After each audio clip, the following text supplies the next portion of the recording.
And yet there's an even more corrupt aspect of this that's been going on for a very long time. And you've been speaking about it for many years. And it's something that I've been kind of reticent myself to really jump into, but because it's coming from all angles right now, I mean, from every angle, I thought, no, we need to talk about it. We need to talk about the fuel that is being given into these forces by way of incest and pedophilia. And this is the part of the conversation a lot of people are just not comfortable with, as you know, even from the people that follow your work. It's a very, very difficult one. Because something sacrosanct, which is a child's innocence, is being stolen by these very forces, and it's absolutely ubiquitous. In fact, I have to read something to you. This is from the Atlantic magazine. It basically said, it's an article from the Atlantic that dove right into it and the effects of just incest alone on society, and said that the United States would come to, and this would have to be Britain and most countries, would come to an absolute grinding halt if all the people that were participating in incest were, the whistle was blown, they were indicted, they had to go through the court system, they had to go into jail and so forth. The entire structure of society would absolutely collapse. The entire structure of the establishment would. It would, and society. As I've shown in the books many, many times, these elite bloodlines that basically run the world as an expression of this archontic consciousness, this demonic consciousness. Incest is absolutely not, here and there. It's a fundamental foundation of it. So when you're looking at these people in power from these bloodlines, people like the Bush family, they've all, it's incest is the foundation of it. I've quoted people who've interacted with the Rothschilds and what have you, and know that this is the case. And the other thing is, of course, is why.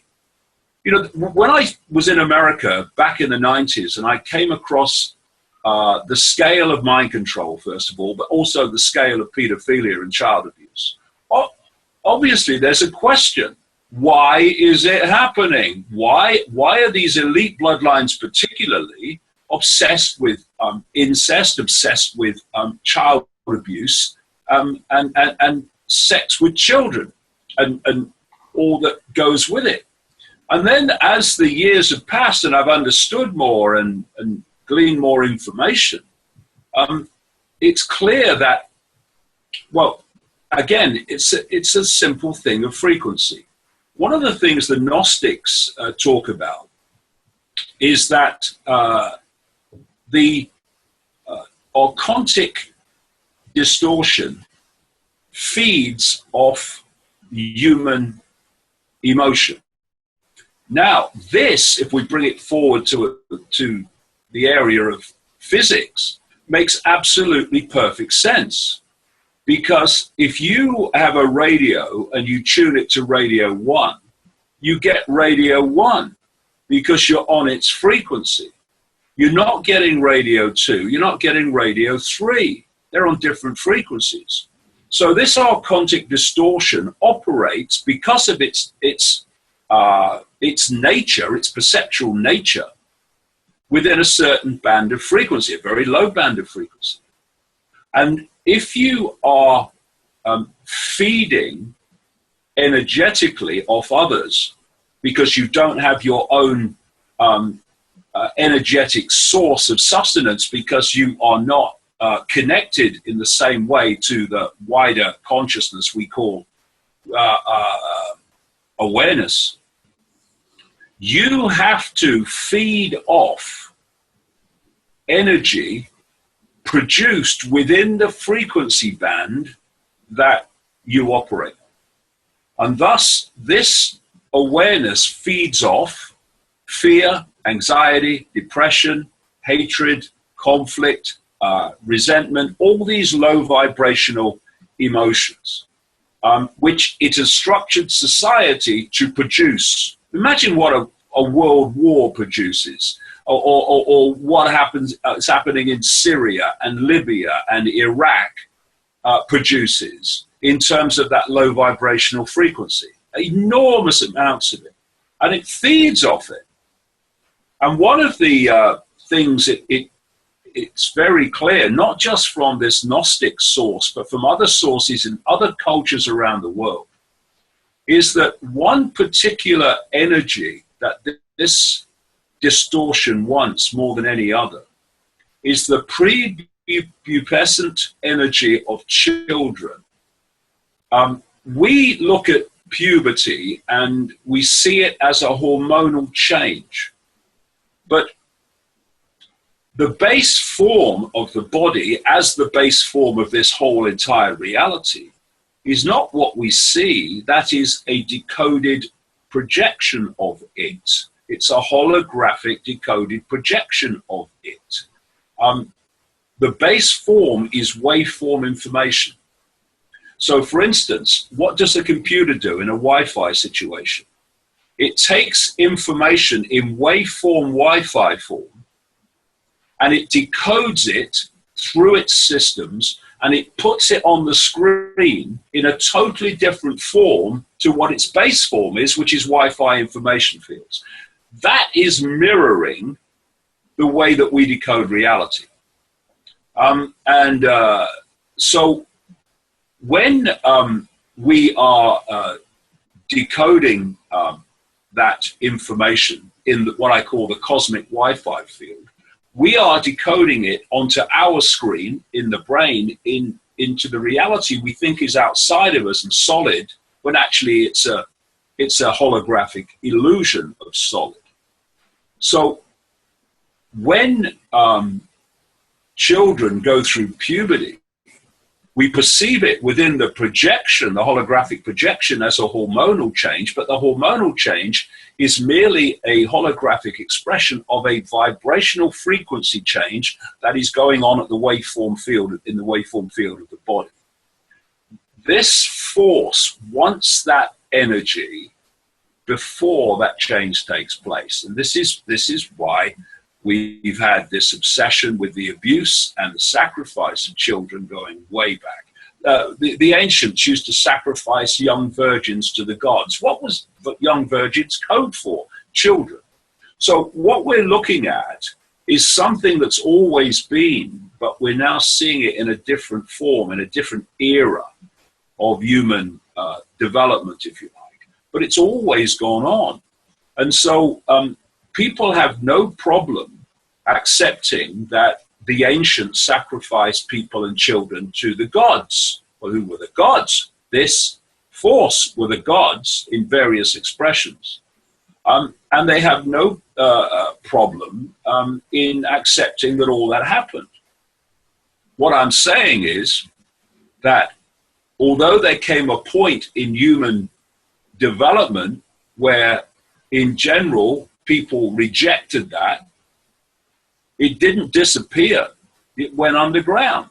So instead of it being done in the open as before, we're having a ritual, everybody here doing a ritual sacrifice to the gods. Now it happens in satanic rituals in the unseen. And so it's the same thing is going on. And what is happening, for instance, when a child is being sacrificed or an adult is being sacrificed, is there is a ritual which has been going on for centuries. They just repeat it. They use the same rituals now that the Druids did and the Babylonians did. And they are building up, on one level, a absolute terror within the victim, understandably so. And at the point of sacrifice, as the terror reaches its climax in this build-up, particular adrenaline enters the body, and that is a nectar to the Satanists in our reality. That's when they drink the blood of the sacrifice. But what's released into the ether, where these entities and expressions of this distortion operate beyond the narrow band of frequency that we can see, is that the terror of the sacrifice is released, and they feed off that. And hence you have the reason for the term sacrifice to the gods.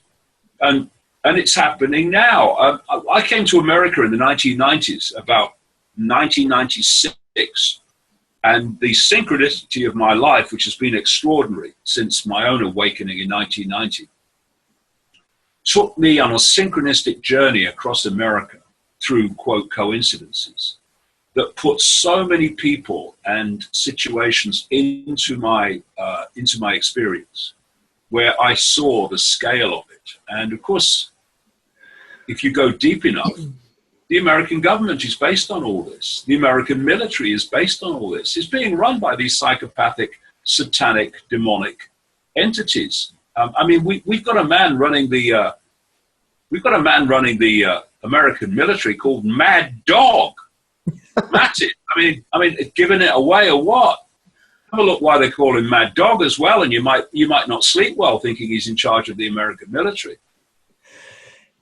It's true, David. I think even you've made a case for what has happened among the elite very successfully, and I think maybe what is even more disturbing to me is that has been inculcated into society at large. And I bring it up because back at the time you were noticing these trends, you might say, or this kind of overarching energy in America, was about the time that I first came into awareness of the subject of incest, for example, in that I found out my mother had been raped by her uncle. I found out my cousins had been raped by their brother. I found out girlfriends had been molested by uncles and fathers. And so we know the role that the Catholic Church has played, and in fact recently came into connection with a former Polish priest who was raped on his birthday at the time of his ordination as a priest. And he is blowing the whistle on from the inside of how this is endemic to the priesthood in general, what the priesthood is about in the Catholic Church, and from all of the research he's done. But the reality is, let me give you one more example. Zeus, my husband Zeus, teaches a psychology class, and in among his students, he has noticed at large that between 30 and 40% of his students have experienced incest. This is massive. This is been inculcated, this darkness has been inculcated into society, where children are forced to sit at the dinner table with someone who has caused sexual harm to them. The cognitive dissonance in that alone is astounding, because it's reached down this deeply. This is why I really decided I wanted to talk to you about this, because we have to call it out in our families, our brothers, our fathers, our uncles, or a twisted mother or aunt from time to time as well. So how has that happened? Well, we're talking about a distortion, a distorted consciousness. And as I keep saying, this distortion is constantly seeking to impose itself and infiltrate itself and assimilate itself with human consciousness. And of course, what you're describing is an expression of an extraordinary state of perceptual distortion. I mean, people like me, I grew up in a working class home in Leicester. And what was going on behind other doors, when I look back, I have no idea. But from my perspective, none of this ever happened to me, or I never came across it. But once you, and this can be, if you're not open-minded, this can be a block. That if it's not happened to you, then it can't be happening. This is right. a very, very strange perceptual connection that people make. Didn't happen to me, can't be happening. What? Have you ever swum the channel? Some people, the English Channel, some people have. Just because it hasn't happened to you doesn't mean it doesn't happen. And when I got to America in about 1996 and started traveling, I was talking to nobody in terms of events. I was talking to people's front rooms and 8 people in a meeting near Chicago and all this stuff. But what I was doing was meeting an incredible number of people who were very, very knowledgeable in various areas about what was going on. And I came across this. And to me, it was extraordinary. It wasn't something you dismissed. you say, hold on a minute, one person's told you this. Well, that's interesting. 2 people tell you, 3 people tell you in different cities at different times, different situations, different backgrounds. And then it crosses a line where you go, hey, this is happening and this is massive. And when you get into the so-called upper echelons of society, the cesspit levels of society that actually run it, like I say, it's a foundation. I was in long correspondence for a while with a man in America who was living under another name now, but the name that was his, if you like, birth name was Philip Eugene de Rothschild. He claimed to be, with good evidence, the unofficial son of one of the Rothschilds that started the wine business, the Moucon Cadet, do they call it, in France. And he said he grew up at the center where the wine is produced. And he told me in great detail what he experienced. And one of the things he said was that incest is just part of life. And that you are brought up, because what's been explained to me by people who've studied this for a long time, this particular area, physiologically, and go into things that people don't like, but hey, we're looking for the truth here. That when you have anal sex with a child, where does it basically take place? In the area of the root chakra, the root vortex of the chakra system of the body, which interpenetrates the body with the wider reality of energy and awareness. And what I've been told, not just by one person either, is that it creates such a shock that goes through the spinal cord, it goes up into the brain, and it does something to the brain. This is what they're looking to do. They understand it a lot more, obviously, because it's passed on through the generations. So there are many reasons why it's done. And it's almost an initiation in the elite level, an initiation into this whole conspiracy in so many ways. And of course, what that does to you psychologically is almost incomprehensible. And it scrambles you, and we come back to the word again, distorts you in terms of what you would be like and what your perceptions will be and how you would feel and how you see the world, how you see yourself, by comparison with if it didn't happen. Right. And so what they're doing, these elite families, is they are preparing their own children to serve the conspiracy in the next generation by preparing them perceptually and locking them in to this low vibrational frequency, because this is what I've understood now over many, many years.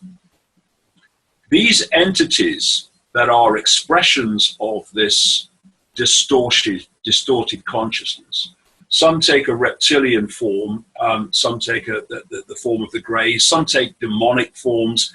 They take many different forms, but the consciousness is the foundation.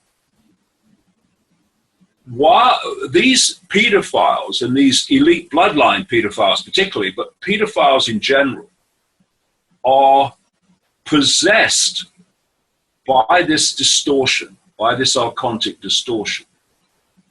If you weren't, you couldn't be in such a empathy deleted state that you would do that to children. I mean, it's cause and effect here. And while the pedophile is sexually abusing the child, the possessing consciousness or the possessing entity is feeding off and drawing off the child's energy. It's energetic vampiring that we're looking at, with the paedophile as the conduit for this to happen, the possessed paedophile.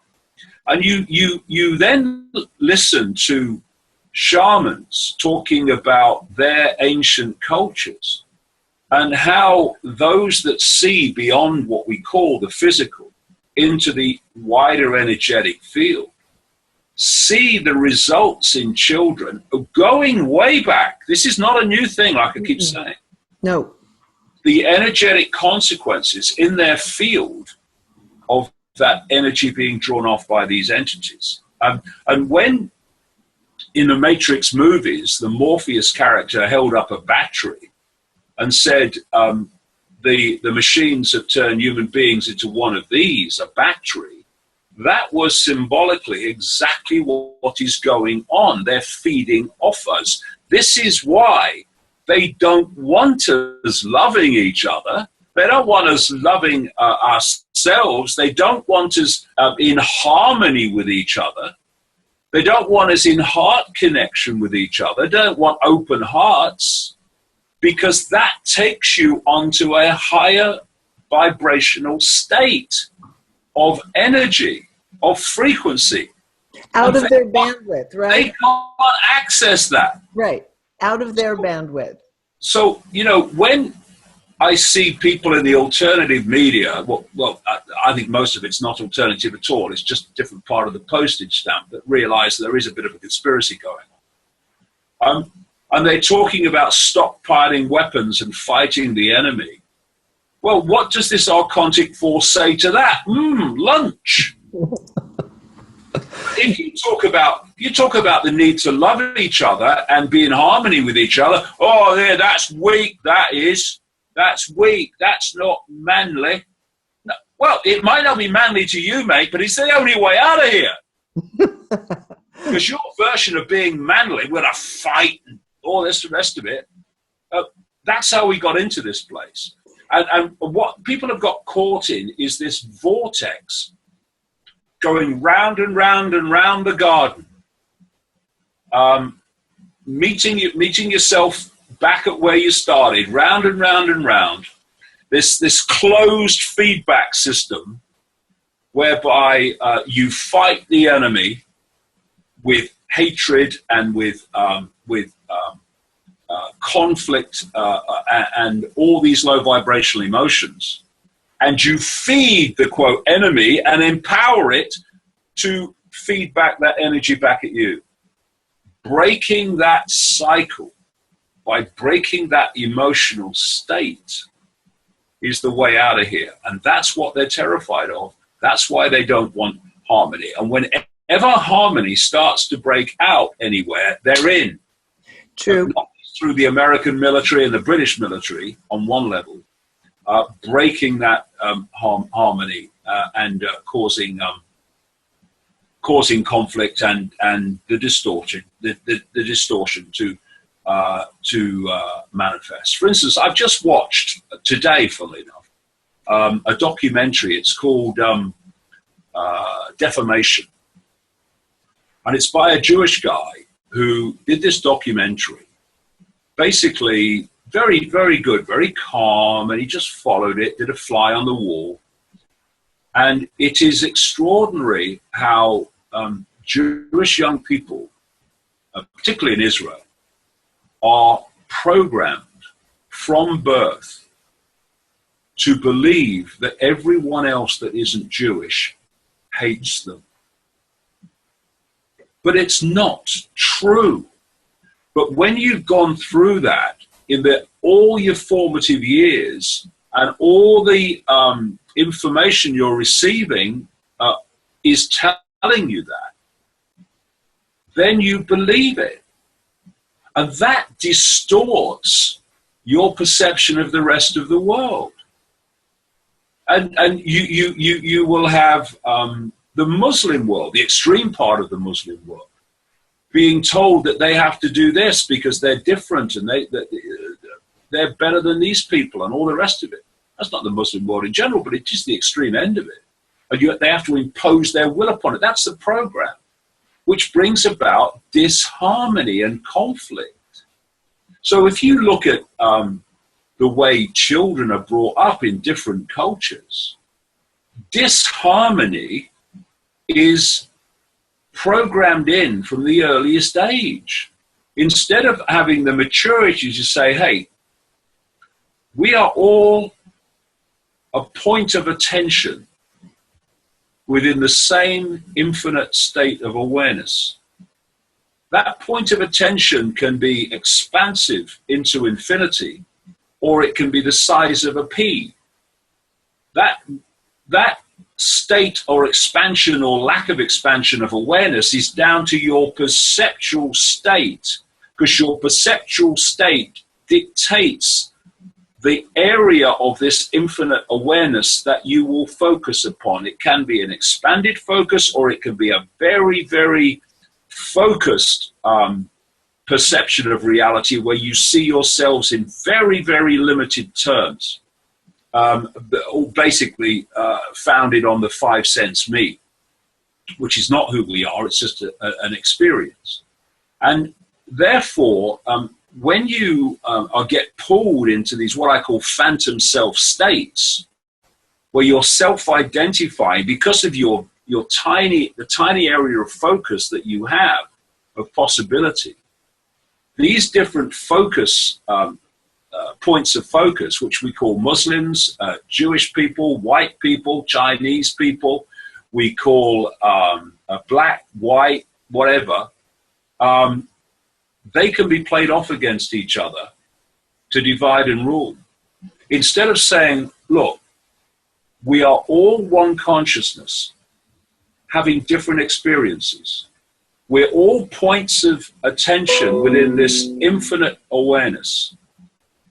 And what you call yourself, your phantom self, I am a Muslim, I am a Jew, I am a Hindu, I am black, I am white, I am Asian.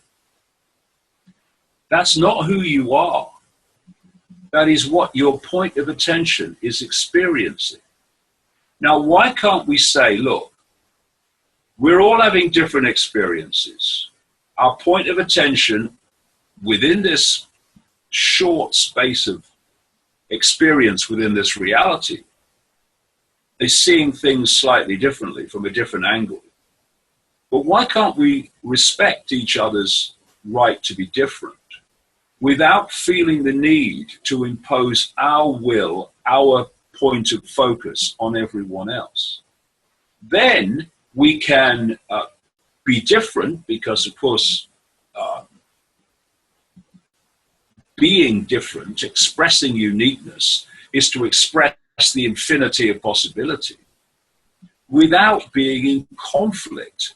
It's this manipulated perception that somehow what someone believes has to be imposed upon everyone else. So a country has to be Christianized. It has to be Islamized, Hinduized, or whatever. Why can't we just get on and say, hey, look, you see life from a different angle to me. That's fair enough. Let's have a beer. And if you don't drink, well, let's have a cup of tea. Let's do whatever, but let's just have a chat and respect each other's right to be different. But if that happened, of course, what you then have is harmony. What you then have is harmonic communication, literally harmonic communication in its effect on the energetic field. Distortion doesn't want that. It wants all these groups and all these perceptual, I would call them programs, played off against each other. That's why we have religious wars, race wars, and all the other conflicts. And in the end, it's all coming from this distortion that is manipulating events. But we have the power. The distortion has to pull itself, or pull us into it for it to have that power. We can choose not to be pulled into that distortion. And in doing so, we have power over our reality and not something else. And that's its worst nightmare. Indeed. And people are starting to resonate with this message now in much more massive numbers than when you started with 3 people in a living room.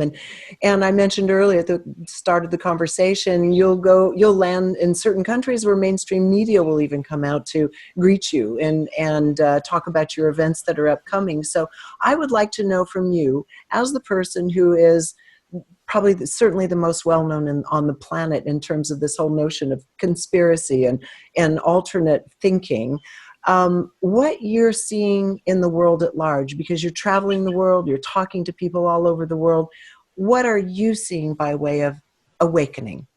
Oh, I'm seeing an incredible difference. I started a world speaking tour, which up to just before Christmas took the form of 10-hour all-day events, and now is taking the form of 4-hour evening events, which is aimed to bring more people in who are curious to look at what the information says, because they're more likely to come to a 4-hour evening event if they're only curious than they are to 10 hours. And the 10-hour event is on my website and can be seen anyway. But I started in Britain in 2016, the summer of 2016. I went to right across Australia and New Zealand, about 6 events there. I did 3 in the United States. I went all the way across Europe. I went to Sweden. I went all the way up through the Balkans, where the mainstream media were very, very keen. I mean, I was on mainstream programs in the Balkans that anyone else would be on. Prime time. I mean, you imagine anywhere else being asked onto a breakfast program on the main channel and being given half an hour to talk about what you want, what you're saying. It's unbelievable. And what I'm seeing, and I can see this by the number of times I'm stopped in the street all over the world, that this information is getting out there. People are starting to think differently. I was told when I started out on this journey in 1990 that this was going to happen. It didn't seem like it was going to for a long time, but it is. I mean, when I was coming down from San Francisco to Los Angeles to fly out last time I was in America, I stopped overnight with my son Jamie at a place I love called Morro Bay. A little seaside fishing place, beautiful, love it. And I went into a restaurant. We only stayed one night. The waitress read my books. I went across and we went to a bar, and there was a band playing. In the middle of the band playing, the band stopped and the lead singer said, "You're not who I think you are you?" Who read my books? And I went to the Isle of Man, which is a small island, last weekend, with my 2 sons for a little break before this year takes off. And we were in this sports bar watching a football match. Not many people there. 2 people came up to me who were into my stuff. And this is happening everywhere. I stopped on the street in Australia by a guy in a business suit with a briefcase. And you see it when I even go around where I live. People who years ago used to laugh at me in the street, snigger behind their hand, are now coming up asking about what's going on in the world. It's really the numbers and the frequency are getting to the point where not only is the number of people that are looking at this increasing dramatically, but the kind of people you would never have thought would have ever turned their minds to this. And ironically, the more these, I think, deeply sick and disturbed people in Silicon Valley and those that control them are seeking to suppress this, the more people are saying, well, hold on a minute, so what are they saying then? And so it's almost counterproductive in a way. And when we have challenges, you know, as we do, as they try to shut us down, you just have to turn around and run straight at them. And if a door closes, well, find another door to open then. Don't sit there moaning, oh, look, I'm a victim. You know, I'm a martyr. I don't want to be a martyr. And I refuse to be a victim. We have to get on with it because we have the power. This is what this distortion wants. It wants us to believe we don't have the power, because then we sit on our hands and do nothing. Well, where's that going to take us? Nowhere. So you keep going, you keep going, you keep going. And the door's open. Because there is another force at work which operates in obviously, because of its very nature, it operates in a much higher frequency. And people say, when's the cavalry coming?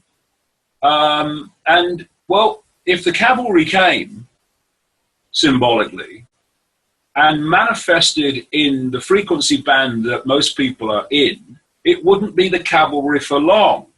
It will be on its smartphone, right? Watching CNN. So we have to expand our awareness to connect with it, and then it can start to influence not just our insights, but influence our experience. Because in the end, whether it's a higher frequency or a low frequency, it's still an expression of this same one consciousness. And thus, it's an expression of us. And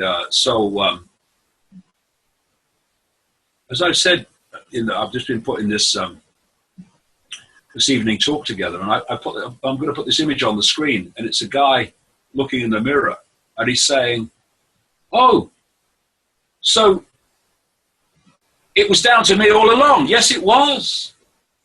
It is. It's all down to us. And once you externalize responsibility, once you externalize power, what are you going to do about it? Instead, what I'm going to do about it, you're externalizing your power, you're giving it away to the very force that is making the world in a state that you'd like to change. Because when you give your power away, and you do that by not taking responsibility, some other force says, oh, thanks for that, I'll have that, I'll have that, I'll have that, and then I'm going to roll it back against you. Responsibility is the first stage of sorting this out. And people have to realize that, because they still, in large numbers, even those that are awakening, they would still rather someone else did it for them. That's no time for that. How we got into this mess, not how we're going to get out. I agree. The time for that is over. We have to stand up. We have to do our own 360 or vertical integration with that lovely higher energy that exists within us and exists even beyond us. But that's our choice, that we have to do that. And I was laughing when you were talking about all these people coming up. And if you don't mind my being just a wee bit personal before we sign off here, I remember that happening here in Penryn one day when you were a guest here at our house years ago, and you went out for a little walk in the country in this kind of redneck area. And you said, hey, mate, I'm kind of lost. I don't know how you get back. You're out in a bird preserve. And the man came up to you and said, oh my God, are you who I think you are? Out in the middle of nowhere, out in a field, are you David Icke? Yeah, and you know, I use that as a barometer. Yeah. Not because, oh yes, I'm David Icke, but as a barometer. Because, 30 years ago, I couldn't walk down almost any street, certainly in Britain, without being laughed at and ridiculed. It was historic levels of ridicule. So that was my barometer then, but my barometer now is dramatically changed. And I went through a period where people didn't ridicule me so much, but they didn't take any interest either. But now we're into a stage where the barometer is saying, hey, something's happening here. There's a change taking place. And I think it's very, very important. One of the things that I would call much of it so-called alternative media has done is focus on the fact that there's a problem. Now that is important, because unless you realize there's a problem, unless you realize the world is not like you thought it was, then nothing's going to be done about the fact that it's not like you thought it was and there is a problem.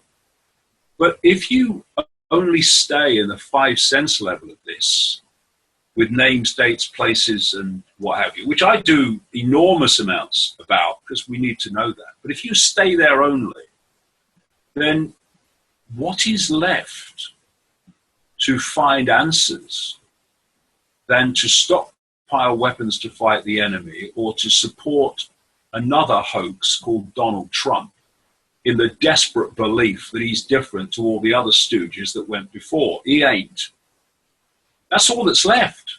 Because if you stay in the five sense level of the problem, you can only seek out and perceive five sense answers to the problem. Yeah. And A, the five sense problem is manifesting in the world of the five senses, but it ain't coming from there. And B, therefore, if you're going to solve the problem or remove the cause of it, which is a better way of doing it, then you have to do it at the level it's coming from, not at the level it's manifesting. It's like trying to change a movie by shouting at the screen. It ain't going to change. You've got to change where the movie is being projected from. And that's in the area of consciousness and awareness, a distortion or a harmony. That's the choice. We have a world of distortion because it's being manipulated by a consciousness that's distorted. We will have a world of harmony when the dominating frequency, the dominating energetic state is one of harmony.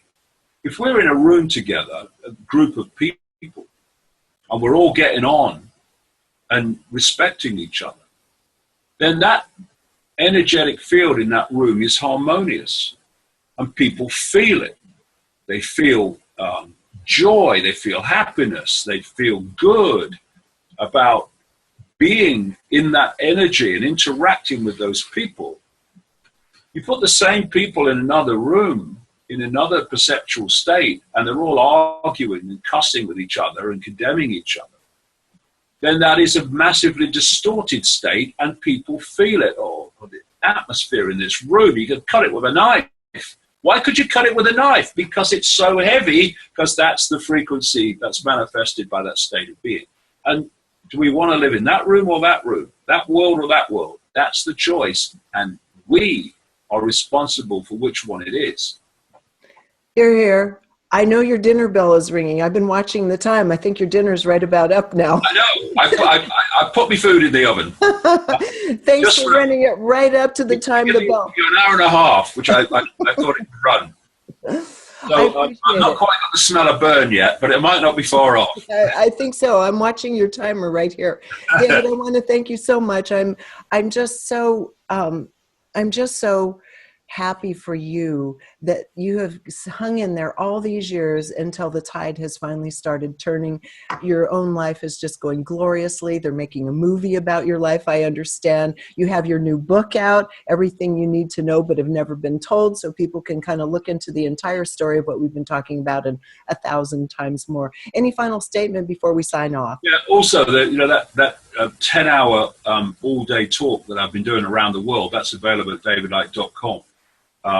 As well in 4 sections. Well, I look at the world now, and there are many challenges because this manipulation is desperate to shut down the ability to communicate. There are groups in Britain who are trying to every time to stop me speaking in public. It's unbelievable that it's allowed, but it is. But I'm working. And every time they get a venue to cancel through absolute lies, which the venue, of course, never checks out, we find another one, and we carry on. And so there are challenges. But when I look back 30 years, when I couldn't walk down any street in Britain without being laughed at, when I look back, 10 years, 12 years, when people just weren't really interested in any number. And then I look at now, then something is happening. And I was told, I met a lot of psychics in the early days when I was first awakening. I first had my, massive awakening in 1990, 91. And there was a common theme among them that they were saying, we're being told to tell you that there's a vibrational change coming, and it's going to wake humanity up from its coma, and all that's been hidden is going to be brought to the surface where it can be seen. Well, of course, in 1990 there was no evidence of that whatsoever, but I look now and it's happening. And the first book I wrote, which came out in 1991, which I wrote in a daze because I didn't know what the hell was happening to me. I called it truth vibrations because that's the name I gave to this energetic vibration, awakening frequency. And when you look at it now, look at all that's been brought to the surface that was hidden before, that we know now, that we didn't know in 1990, we didn't know 5 years ago. And look at all the people that are awakening, because this, what I was told was that this frequency change, this truth vibration, would affect those that were more awake first, but eventually would awaken those that at that time were solid gold asleep. It's happening. It's happening. Not in the numbers we would like, but in numbers that are shocking compared with what it used to be like. And I've been doing this for 30 years, so I've been a bit of a barometer myself of this awakening and how it's changed. And never even close to what's happening now. And so there's a lot to be encouraged about. And as for not giving up, well, never. Because when you give up, I mean, what does that mean? You're accepting what is. I don't accept what is. I never will. Therefore, to the moment I leave this reality, I'll be doing what I do. And on behalf of myself and everybody watching this and the millions of others who've been exposed to you, I truly thank you for being the warrior that you are and for never giving up. David, thank you so much. Really nice to talk to you again after all this time, Regina. I know. I hope to see you before too terribly long over in England. So go well. I'm going to come to America next year and do a lot. Oh, good. Yeah. Well, definitely catch you then for sure. So meanwhile, have a lovely dinner. Thank you so much for your time, and thank you for your lifetime of work, David. Thank you. I'm cooking it. It can't possibly be a lovely dinner, but I'll get by. Okay. See you. Bye. Bye. And for more on David Icke, you can go to davidicke.com. Again, pick up a copy of his new book. And in the interim, I just want to thank you for joining us here on reginameredith.com. Until next time, thank you.